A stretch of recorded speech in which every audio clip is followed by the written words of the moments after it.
The Dogs Podcast with your hosts, Blake Reneker, Justin Charles, and Josh All.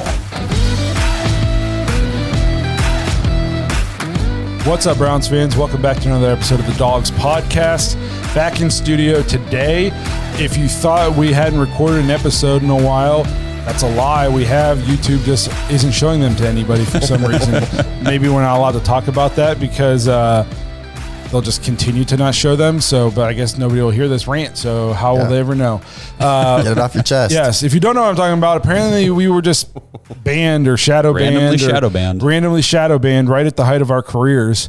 Just as we're interviewing Ted Ginn and Eddie George and Bob Golick, YouTube decided to fist us. So hopefully if you didn't get to check out those episodes and you wanted to, and the ban is softening and you're actually seeing this episode, go back and watch those because they were actually pretty sweet. We had, I'm going to call it the opportunity of a lifetime. It was great. That's fair. We got to sit down and interview Ted Ginn Jr., Bob Golick, Nate Burleson, Eddie George, and we got to interview Stump Mitchell again, which was super cool. So if you didn't get a chance to check out those interviews or the full episode, which is just basically all those interviews combined, go back and check it out.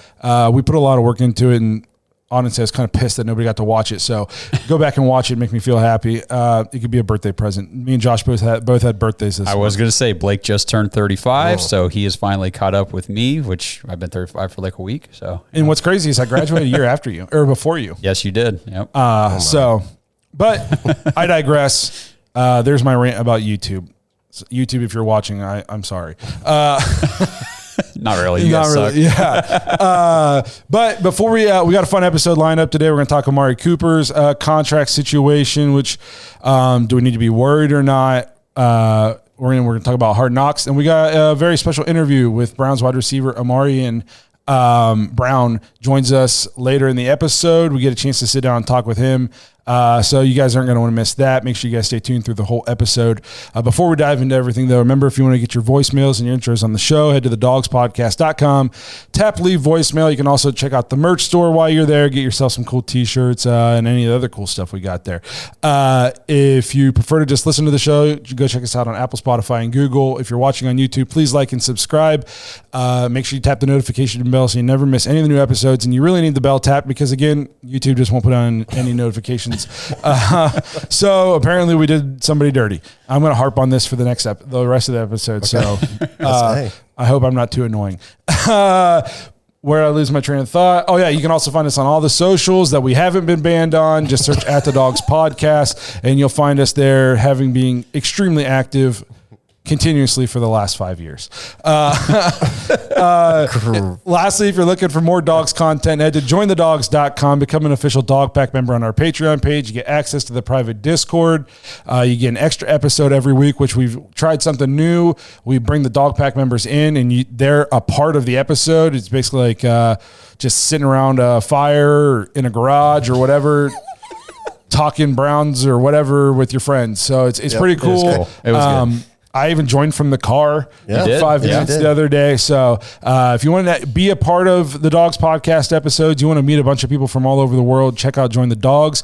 You get to play fantasy football with us. And it was brought to my attention we should probably start promoting this because it's mid-June. I should have known that. It was my birthday, and my birthday's in mid-June. But typically the cutoff for the fantasy leagues is mid-August, so we can get everything organized. And we have to set a number so we can have an even number of people for every league. And sometimes if we have enough leagues, we got to get other people in the dog pack to kind of be commissioners for the leagues. So the mid-August is typically the cutoff point. So you got about 2 months. If you are interested in playing fantasy football with us, make sure you jump in the Patreon at jointhedogs.com and let us know. We'll be putting out reminders and signups so anybody who's in there can play. Last year we had 5 leagues? We did. We had 5 redraft leagues plus a dynasty league last year. Every year so far we've been able to up the ante and add at least 1 league, if not multiple leagues. So if we can get to 6 or 7 leagues this year, that'd be really cool. So if you want to play fantasy football with us, you got about 2 months to hop in the Patreon, meet everybody, get signed up, and then we'll start doing the fantasy drafts late August for this year's football season. So we're really pumped about that. The fantasy football is like one of the coolest things about the Discord, or not the Discord, the Patreon. And then the private Discord is obviously a big It's what everybody likes. It's where everybody is. It's where everybody hangs out. Is. So again, that's jointhedogs.com. Become an official Dog Pack member. Hang out with us. Play some fantasy football. So the big news for the Browns this week is Amari Cooper not showing up to the minicamp. The mandatory minicamp. Yeah. He wants a new contract. What I'm seeing is that it's not necessarily the money, it's the length. Yes. That's what I saw today. Yeah. So that was from, I think, Brad, Steenbrook or whatever on Twitter. And I think he's normally pretty good with that, his stuff. So, so what are you guys' thoughts? Do we need to be worried? Are you mad at Amari Cooper for holding out? Like, where do you guys stand on this?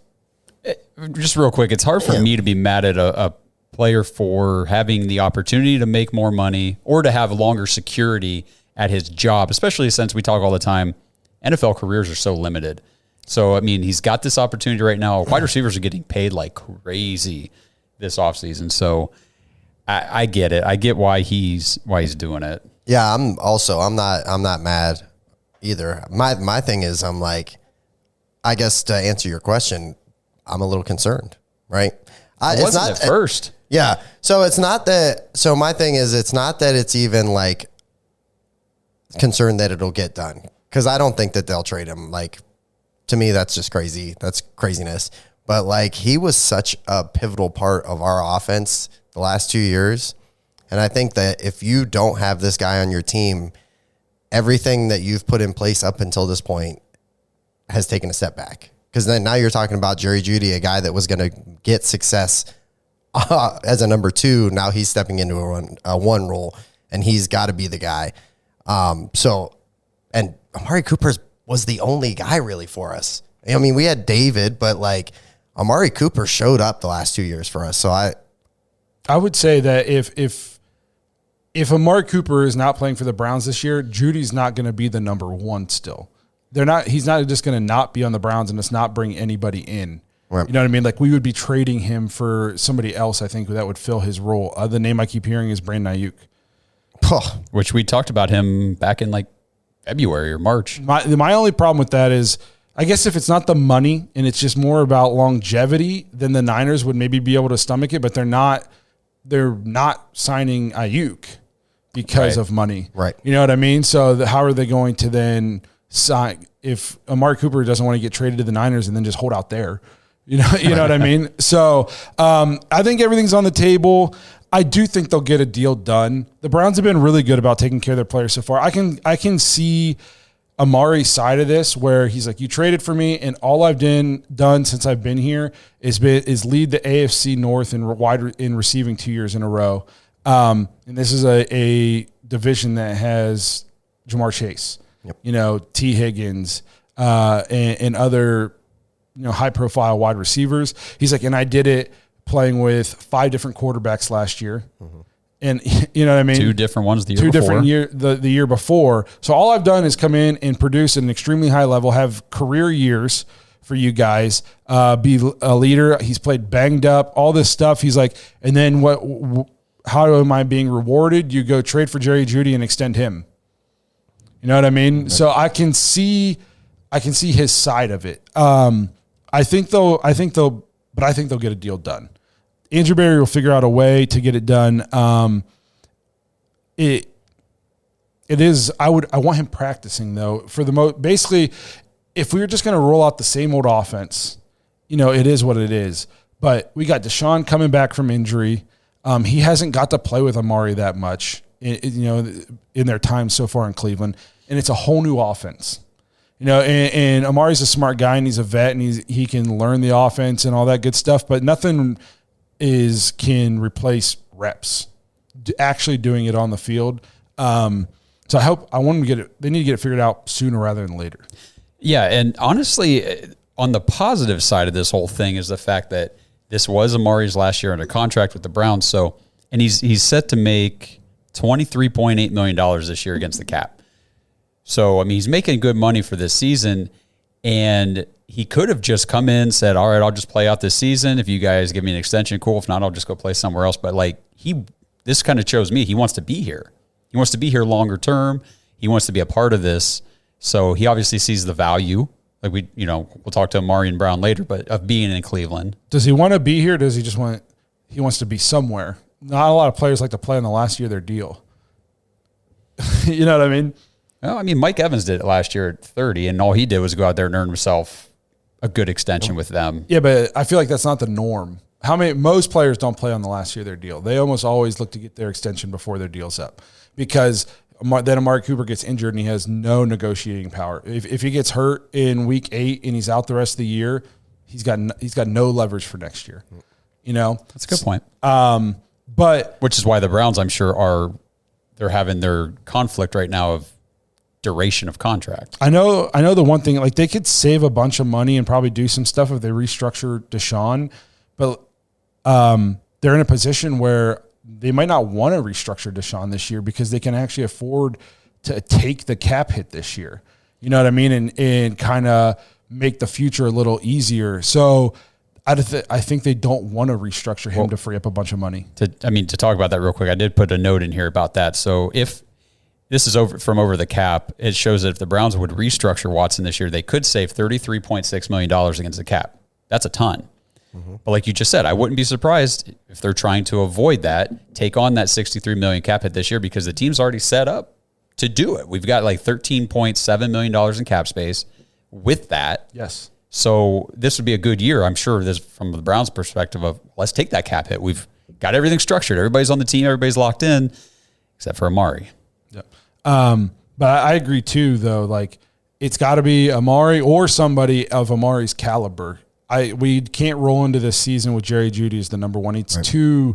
I'm perfectly okay with trading for Jeudy and even extending him his deal as a number 2, is potentially a high end number 2 with number 1 ceiling sometime down the road if he develops the way we think he can with Deshaun in this offense.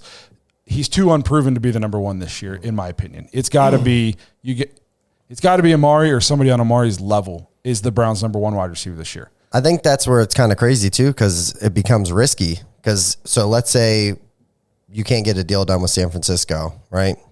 And Amari's still just hanging out saying, hey, I'm not playing. After that, who's really available? You know what I mean? Like, I feel like it becomes a thing where you're like taking a bigger swing just to bring a guy. And the guy you're probably going to bring in, I know, like, I've heard stuff with free agents, like they're like, oh, Michael Thomas. I'm like, no.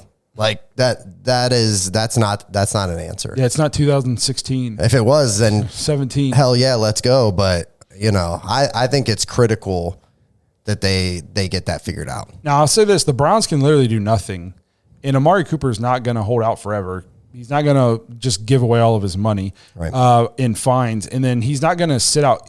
If he was 24, maybe he sits out games this year and refuses to play. He's not going to. Sitting out this year does nothing for him. You lose all his leverage again. He'd be going into next year, he's a 30-year wide receiver who didn't play last year. You don't even know what he has left in the tank. Like, he's got to go out and perform this year. He knows that. So he'll play. It's just I'd rather him be playing happy. Right. You know what I mean? Yeah. Well, and doesn't he like the – and does he not deserve – right. That's kind of where I'm at. Like, it's not like he – just like the Browns took care of Nick Chubb. They very easily could have walked away from Nick Chubb, and saved money. Just like they've taken care of a lot of guys. I think they'll take care of Amari Cooper. Amari Cooper is the type of wide receiver that I do think he's going to be productive into his 30s. He just turned 30 over the weekend or the other day. So this is his age 30 season. I think we've seen the last 2 years now. He's had 2 of his top 3 best career seasons. And I think that this is a guy that he might not be your number 1 leading receiver by the time he's 33, 34, but I think he could still be playing football at a decent level at 33, 34. He's that kind of receiver with the route running, with the way he's just so his football IQ, he knows where to be for the quarterback. He doesn't win on physicality, high pointing balls, elite speed, all that kind of stuff. Like his skill set translates to more success at an older age, in my opinion. Yeah. It's like the basketball player. When you have your freak athlete basketball player who never learns to shoot, his career's not very long. And then you have your guy who can put the biscuit in the basket, as they say, and he can have a 15-year career because in year 10, when his athleticism starts to slip, he can still go score. He can still shoot. Yeah, that's you know great. what I mean? It's kind of like Amari. He can still go out there. It doesn't matter how old he gets. He's still going to be able to run precise routes. Yeah. You know what I mean? He's still going to be one of the best route runners in the league. So I agree with that. But I'm very interested to see what happens. I would love for them to they need to get it figured out sooner rather than later. Yep. Yeah, they do, because another thing I was looking up too is if they don't get this figured out before training camp, he's not going to be holding out. He's going to be holding in. And I just want to talk about this because holding in or a hold in, let's see, I pulled this from a website. It's essentially a collective bargaining agreement loophole. As a hold in, the player shows up at training camp on time, but he does not take part in team activities until his contract dispute is settled. The player avoids daily fines for unexcused absences and simply refuses to work. So he'll basically show up and say, well, I'm not going out on the field today, and they can't fine him. That's kind of wild. Well, and then the last part of this, the league and the teams have not yet publicly taken action against this method, though it will likely be addressed in the next collective bargaining Imagine agreement. if you just showed up to work and they were like, hey, go do this. And you're like, no. Yeah. And they were like, what do you mean no? And you'd be like, well, I'm here. So I give me my paycheck. I'm here. Yeah. Like, you're not doing anything, but I'm here. You know what I mean? Like, how does that even work? And the Browns just don't need the distraction. Right. They just don't need any of that. I just want to come in, quiet, just go about our business. Everything's taken care of, and just go out and play football. I don't want to deal with any headaches. So, anything else about Amari? No, just Get it done. Get it done. Yep, exactly. Let us know what you guys think. Are you guys worried at all? Do you think they get a deal done? Let us know. This episode is brought to you by Omaha Steaks. Let's all take a minute to wish happy birthday to the United States of America, and there's no better way to celebrate America's birthday than with the best meats available for your backyard cookouts this 4th of July season. Right now, you can save 50% off site-wide during the Omaha Steaks 4th of July sale.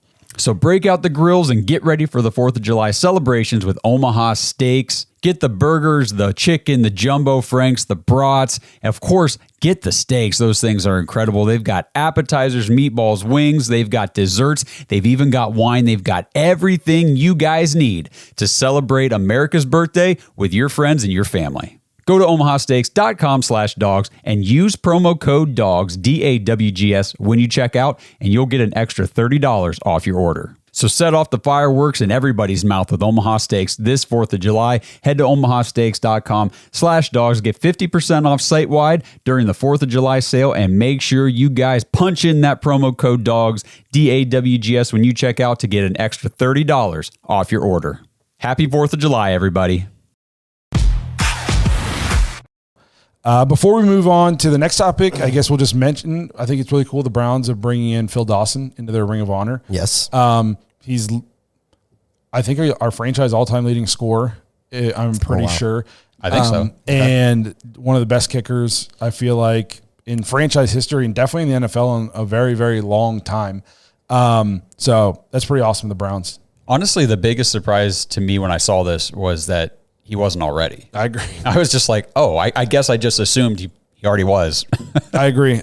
So I'm excited for that. Phil Dawson, good dude, awesome kicker. I would love for him to be affiliated with the team somehow with special teams. Now, Hopkins figured it out last year, but I just felt like all of our kicking woes since he left, since he's been retired, it's like, why don't we call this guy? Why don't we bring this guy up to at least be like a consultant in the preseason or something, you know, anything to help these kickers. So I'd love for him to be affiliated with the Browns in some way.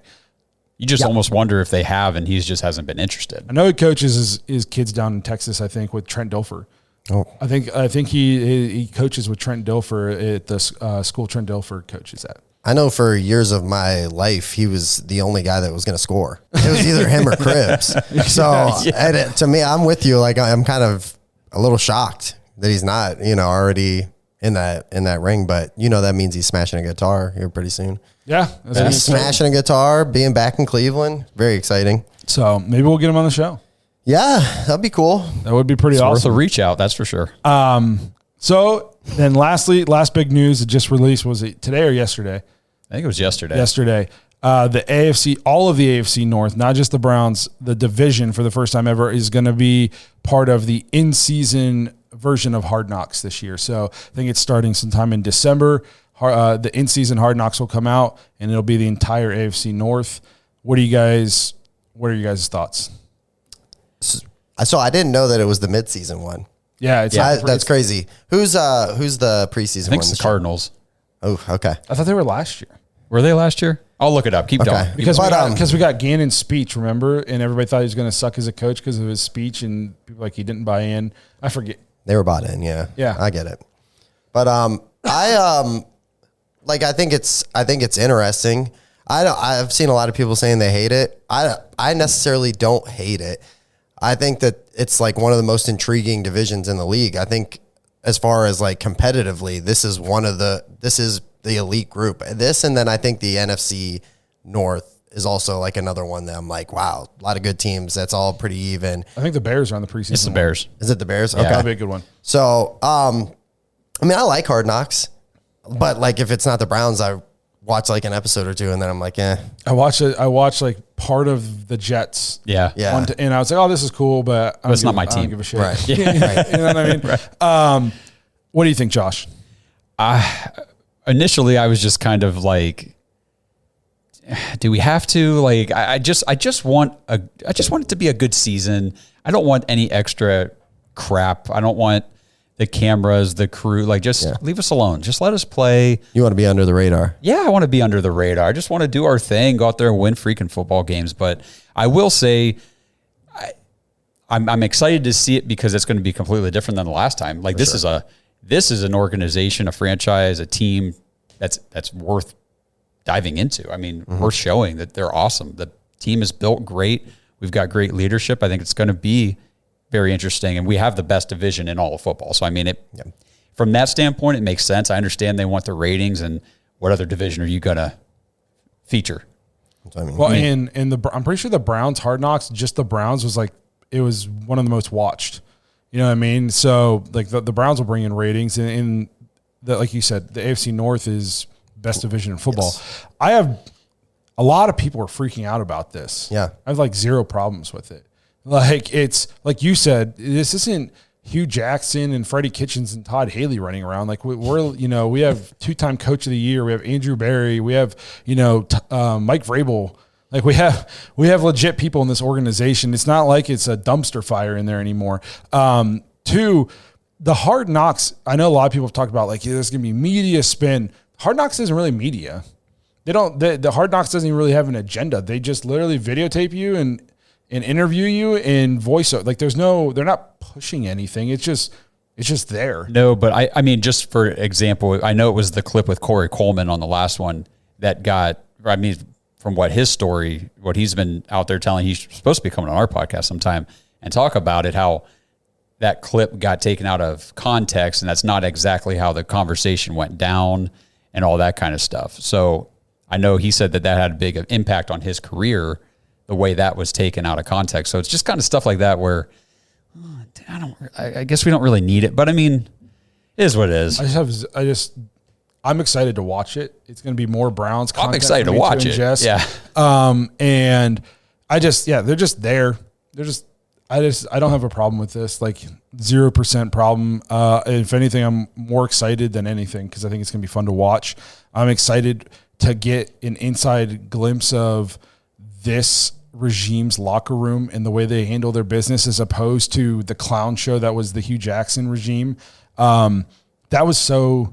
I loved that Hard Knocks but man, you go back and you watch it outside of like Jarvis Landry, Hugh Jackson, man, it was all fake. I mean, he was fake. He's a fraud. Yes. Sit in my chair.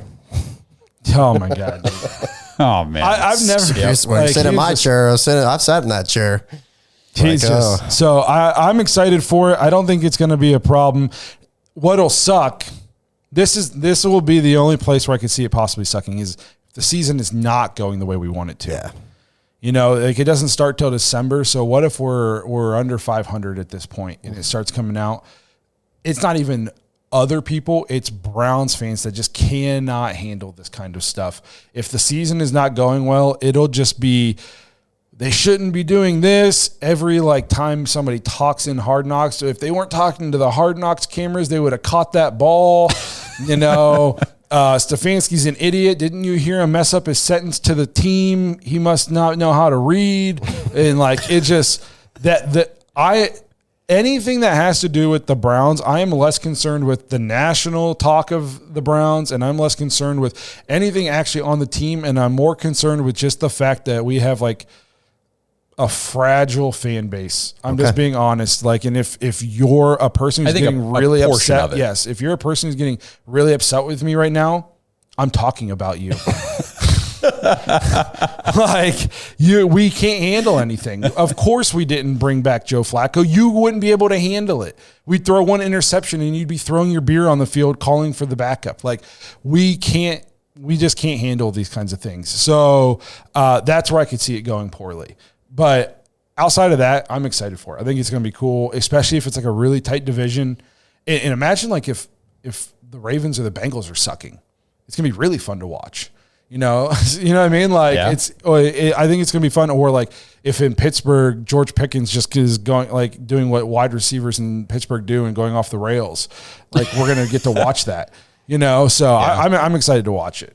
I mean, it's definitely going to be, it's the most if they were going to do a full division, it's by far the most interesting one they could have picked. I mean, all 4 teams are really good. They've got great players. They got stars. They've got good coaches. It's going to be fun to, it's like we talked about the season, the division's going to be hell.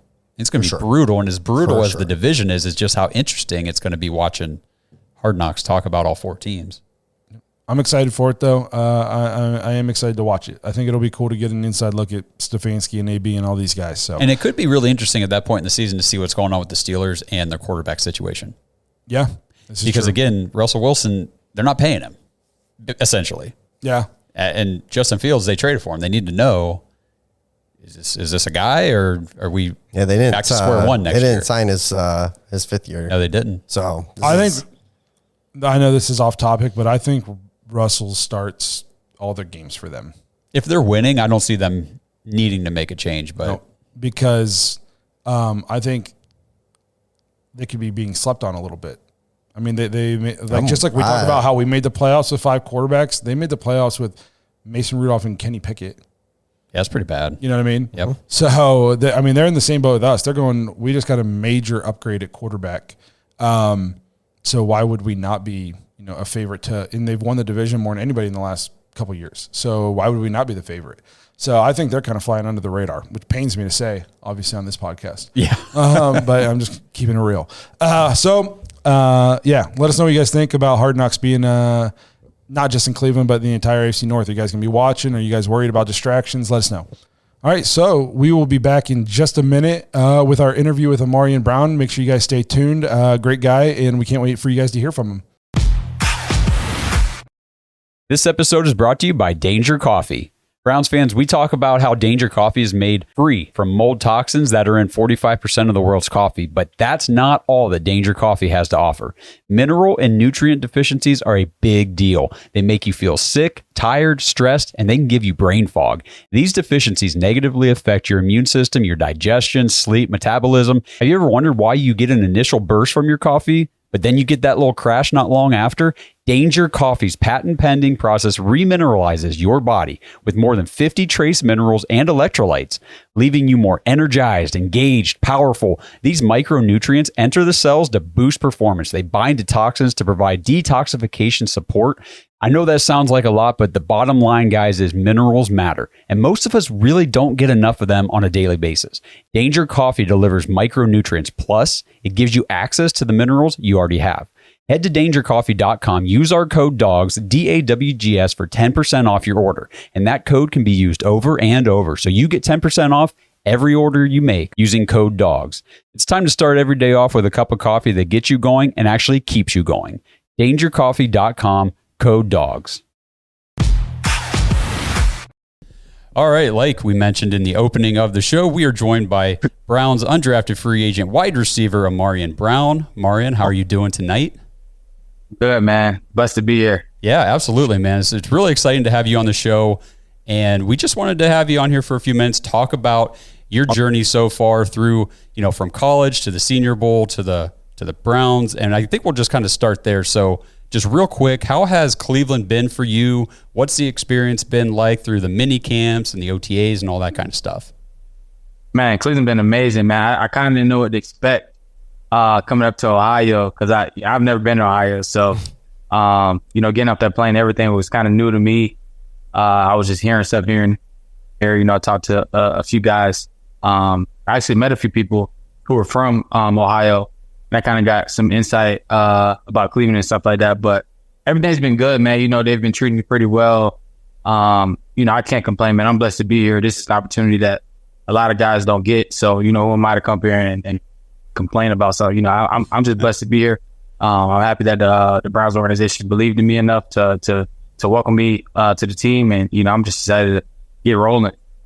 That's awesome. So I guess, since you've been here, since you've been with the team and you've been, working out and doing the practices and stuff, who are some of the guys on the team that you've kind of been hanging around with? Have there been some of the other rookies that you've been, establishing a relationship with? Have any vets kind of taken you under their wing to show you the ropes? Mm-hmm. Or, how's that kind of been going for you?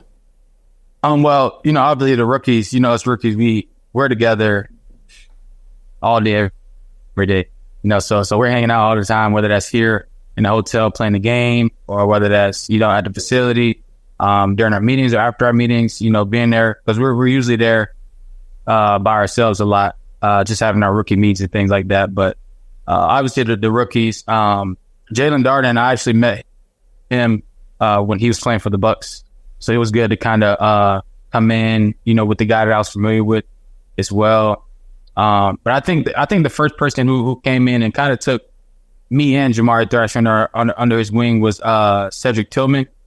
He was a rookie last year, and he basically went through the same process a year ago.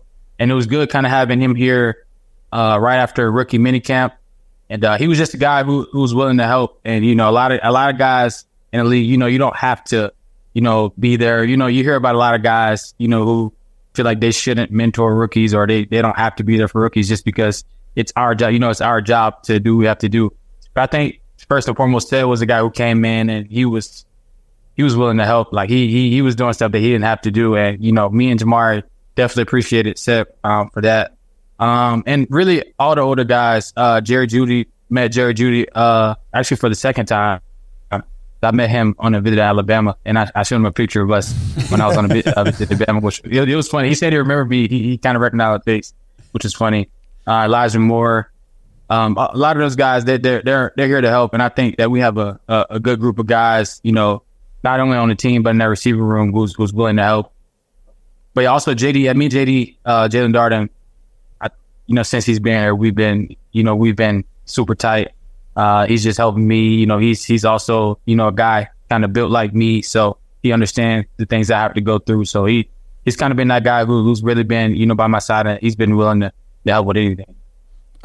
You mentioned hanging out, playing games with the other rookies. I assume you're talking about like video games. Yeah, Matt. We've been playing Madden. So are you guys pumped for the new NCAA? I guess it's called college football now. And how mad are you that you missed it? You're not going to be in it by 1 year. Man, I'm excited about it, but it's kind of like now, really. now we don't get a chance to be in the game. Like waiting, 10 years? Yeah, I think 2014 was the last time. Yeah. And now we're not in college. They want to come out with a new game.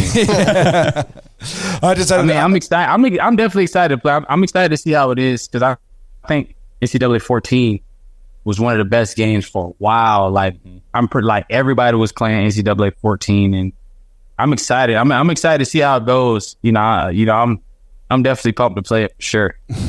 I was just curious because I'm a big gamer, and I got like a calendar countdown for that game, so I can't wait to play. So you missed that game, but you get to be in Madden now, so that's cool, right? Yeah. Which is I'm pretty sure all of our dreams of being Madden. Now that's the ultimate dream. Playing with yourself in Madden. How crazy? Can you even put that into words? Like you're going to turn on a video game and be able to go put yourself in the game. Like how wild is that? That's the thing. It's like one of those things. Like you always like dream about it. Like man, I can't wait to do it. But like now this year, it's like weird. Like there's no way. Like I don't have to create myself in the game. Like I'll be. It's a difference. Are you playing quarterback? I might. I just had to throw it out there. Oh yeah. So what we're talking about your run coming into the league. Obviously, the Senior Bowl was a big part of that. What was the experience like down there in the Senior Bowl, playing with some of the top seniors in the country? It was fun. I mean, just getting that experience. It's always fun competing, and you never want to shy away from competing. Competition is what this league is built on, and in every position from top to bottom, you got to compete no matter what. There is no, okay, we can get away this game, or, sometimes it's like a game here and there. Like, okay, I don't have to put my best foot forward, but like every week there's a challenge, and you're going to be challenged by the best. Even some of the guys at the bottom of the roster are still elite, so there's no like guys who aren't good in the NFL. So you just got to be on your A game, week in and week out. I got a question for you real quick about like the practices and stuff. So are you allowed to talk about kind of what goes on at practice, or should we steer away from those questions? I can be brief. I can be. I just wanted to ask you about, I know one thing I was reading about you was your punt return abilities. And I was just curious if you've been working with the punt return team during any of the sessions so far. I mean, we're all just, I'm just trying to find a role on this team. So, yeah. I mean, whether that's punts, kicks, whatever, receiver, or whatever they ask me to do, I'm there to do it. I guess. Well, yeah. Let me ask you this: is there an excitement level about the new kickoff this season? Like with the players, like are guys talking about how this is going to be more exciting and an opportunity for bigger plays and that kind of stuff? It's definitely exciting. It's something that I think that the whole league's going to have to get used to, because nobody has really any film. I mean, we can go watch the XFL or the UFL and look at their film, but it's different when you actually have to do it. So I think it's going to be a process. I don't think it's going to be, there's just going to be like a build up until people, see what other people do and see what works for them, for it to be really good. But I think it's going to be definitely really good. I think there's just going to be some getting used to early on for sure. Yeah, I know we're pretty excited about it. It kind of makes the kickoff. Before it was kind of almost being phased out of the game. It was a lot of touchbacks most of the time, and now it's like it feels like it's going to be must-see TV. Like it's going to be a play that you don't want to miss. Now you basically have to return the kick. Yeah, you basically have to. And I like it too, because bringing the importance of the kick is, to me, it's important. That's a lot of guys' jobs. You know what I mean? Like that, a lot of people have good NFL careers and long NFL careers because of punt returns, kickoff returns. You can go to the Pro Bowl as a special teams player. So I didn't like that it was being phased out of the game. So I think that's a really cool part of it too. Yeah, I think it's going to be fun. I think it's going to be definitely it's going to be one of those plays that that's going to be something that you need to watch, because I feel like in that phase, really anything can happen. That can change the game as well for a lot of teams. Man, it's going to be pretty cool to watch. Yeah, I know we've talked about it, like even just teams might carry two kickers now, just because you might not want your ace field goal kicker making a lot of tackles on the kickoff team, So I think there's a whole nother strategy level to it that is maybe even being lost in the discussion, that I think is a cool part of it. Or they can put skill players like kicker who know how to kick a little bit. Yeah, something like that too. Like there's a lot of stuff that goes into it. Yeah. So I watched a video earlier, man, of right after your pro day. A guy was just firing off questions to you, and he was talking about how you were coming from a pro-style offense and, how that was going to help your transition, into the NFL. I just wanted to talk about, like, what that process, how has that helped you? Has it helped you at all? Has it been a good transition? I think the transition has been pretty well. I think the terminology is what gets a lot of the guys. But a lot of guys don't come from a pro style offense, which I think could be tough. I think it was definitely a benefit for me, because I'm kind of familiar with a lot of the concepts. The names may be different. There might be tweaks here and there, but I'm kind of familiar with how things go. There's different categories for different things, which I think that I got really used to being in a pro style offense for 3 years. It was definitely a benefit for me. Awesome. So, go ahead. I was just going to say, so kind of talking about, your transition and stuff like that. Has there been anything, obviously it's been a short amount of time so far in your NFL career, but has there been anything where after a practice you were like, damn, this is different. Like, this is next level. This is going to be tough. And has there been anything where it was asked of you, or you got done with the practice and you were like, okay, I got this. I belong here. Like, you know what I mean? Like on both ends of the spectrum. I can't lie to you, man. The first couple weeks, man, it was rough. It's because they throw so much at you, and they don't expect you to learn it right away. But us as competitors and, us as rookies, we don't want to go out and mess things up. Your first impression is your best impression. So for me, I was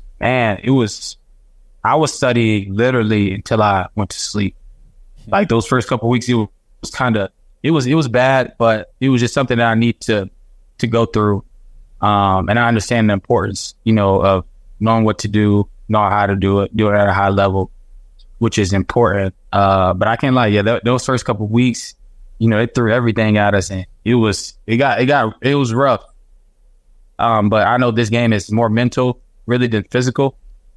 So I just need to find a way, kind of find my routine, how I handle things.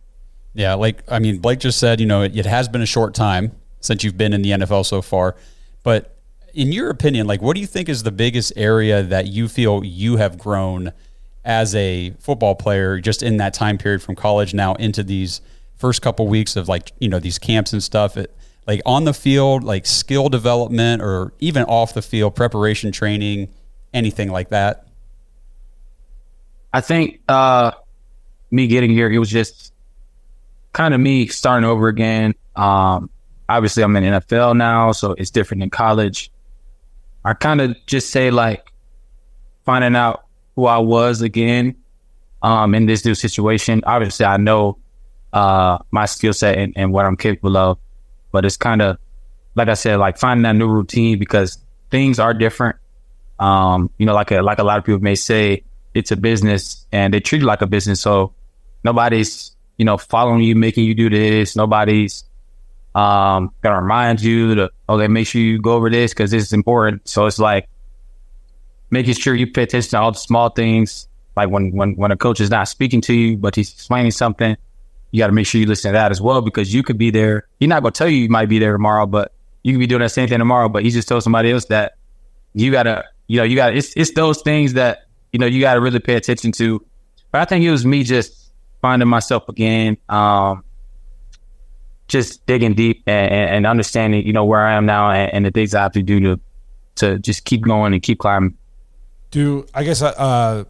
Have the Browns done a good job, I guess, in your opinion? And obviously you're not going to bash the Browns on camera, but I know Jim Brown used to be a guy who talked to the rookies about coming in and how to handle being a pro. And they put on kind of like a rookie summit and stuff like that about handling your business. Kind of how you talked about how there's no more hand holding. And I can't imagine there's a ton of hand holding in Division I college, but your coach is probably still following up and doing that kind of stuff. You know what I mean? And now it's a job and it's a business. Do you feel like the Browns have a good culture in helping their rookies get ready to take on that extra responsibility? That's one thing I can say. They do a great job. There's so many resources for us to get help.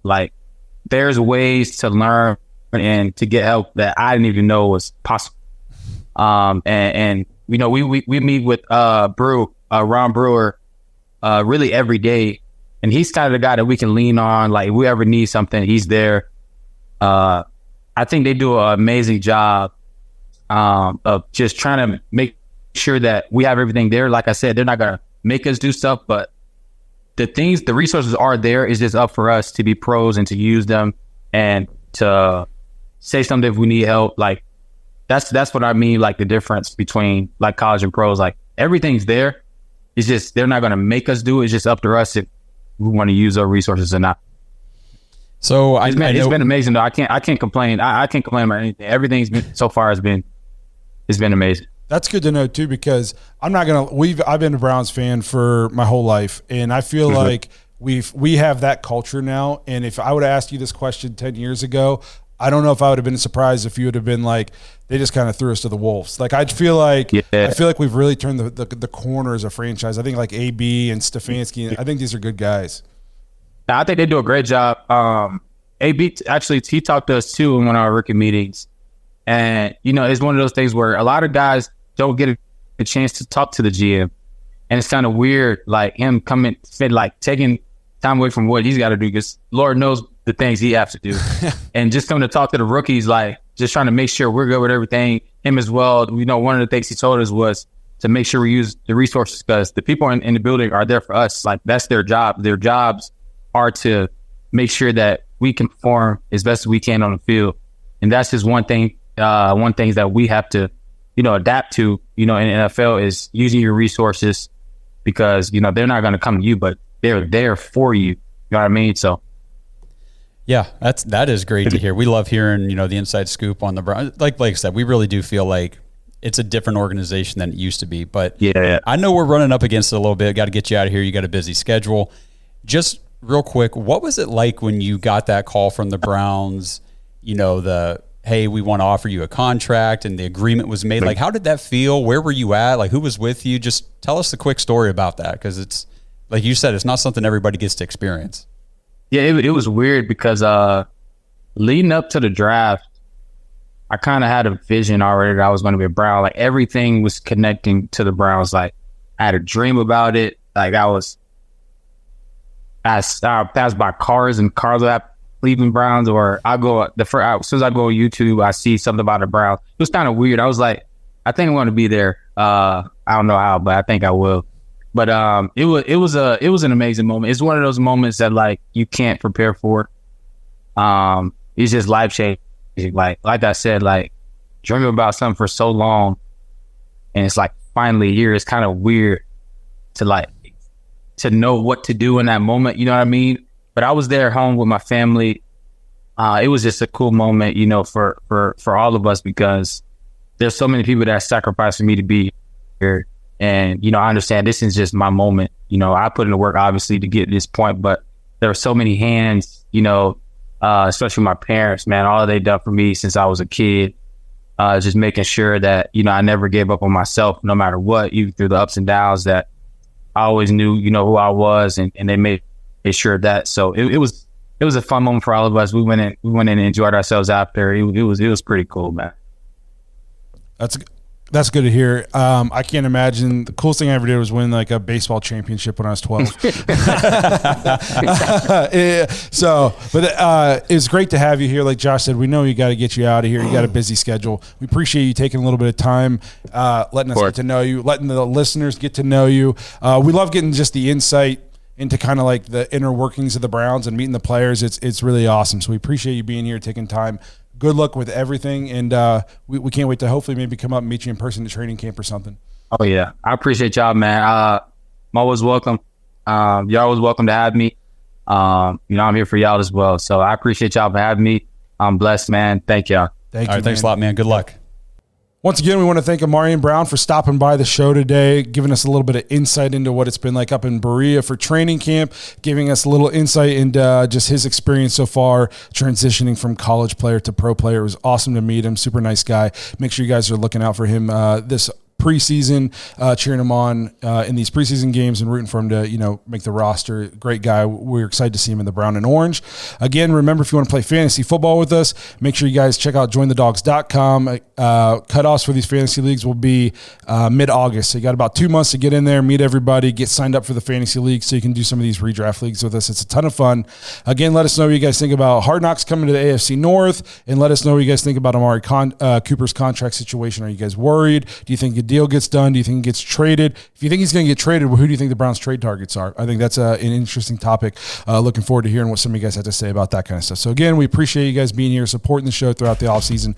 If you haven't had a chance, go back and watch our interviews with Ted Ginn, Bob Golick, Eddie George, all those guys. It was a good time, and we appreciate all their time, so we want you guys to watch our episodes.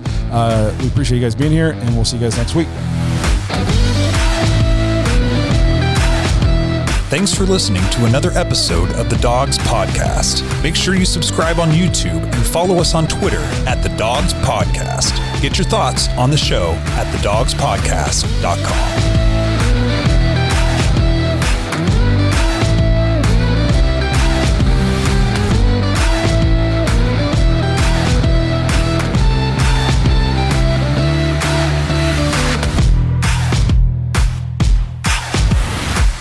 This episode is brought to you by Manly Bands.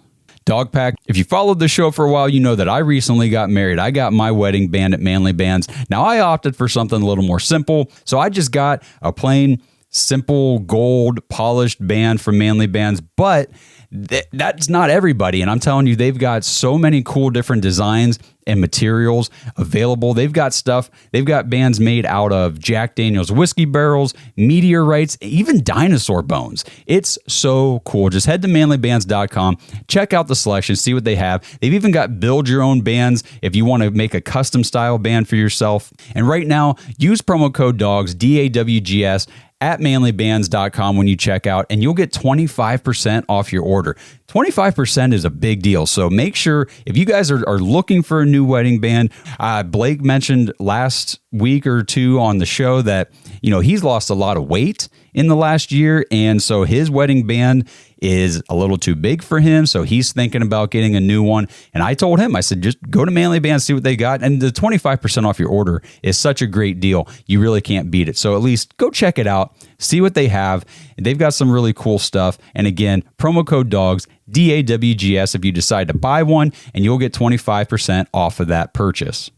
If you don't know your ring size, you can order a free ring size guide. They'll ship it straight to you. You can punch out the little rings and put them on your finger to see which size fits you best. And then every single band you order comes with a free silicone ring for whenever you want to work out or go swimming or whatever you need a silicone band for. You get one for free shipped with your purchase of a Manly Band from manlybands.com. So check it out. Again, manlybands.com. Use promo code DAWGS for 25% off your order.